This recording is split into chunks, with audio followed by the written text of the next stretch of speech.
Hi everyone, welcome to Life with Makajeni. I am Umakajeni. On this channel, we are unpacking all the trending topics, and today's topic is about Musa Mseleku. Guys, there are allegations that Musa Mseleku had a stroke. Guys, washawe stop Mseleku badi.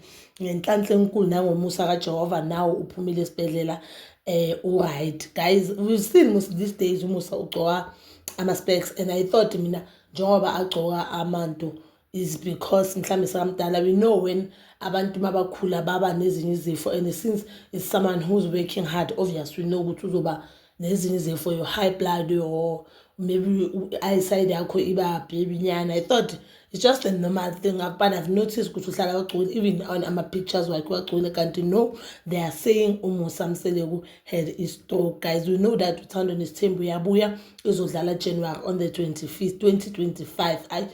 2025 so ngena kahle, and because mina I love Uthando nesthembu, anginayo nje inkinga ukulinda bakethu. Angifuni mama, as much as bengifisa ukuthi bengangena ngoDecember ngoba uDecember ubhizi, angithi 14 esihlala hleli bekuzoba something izosihlalisa ezindlini, but yeah, 2025 we'll get to meet Musa Mseleku fifth wife, and we'll see ukuthi nje sokusebenza kanjani. We know Vuyo is no longer part of the family. We know that Vuyo wathatha ingane sezidlala kubo, so ngifuna ukwazi ukuthi yonke lento leyo izohamba kanjani. Number 5 umuntu onjani, umayeni nomangwabe bafila kanjani no number 5, yabo yonke lento le, and I just hope and pray ukuthi izosilethela nje the best kuyo yonke le 7 seasons benayo. But we know nje abantu bamseleku one reality show ozoyazi ukuthi izokwenza ukuthi ube na something to talk about, or something nje ezokwenza ukuthi you know what, funa ubukela ukuthi next week kuyoyenzakalani. But bazalwane bamzitho, let's just pray for abantu bamseleku, sithandazele baba uMseleku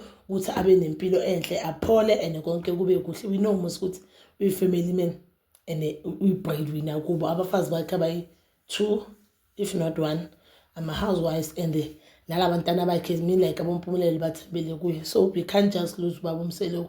I think as a country sesilahlekelwe kakhulu kulo nyaka ne. Let's just pray for ubaba uMseleku. Bazala bamzitho, that is all for now. Please don't forget to like, subscribe, share, and hit that notification button. Nginithanda ukuya nokubuya.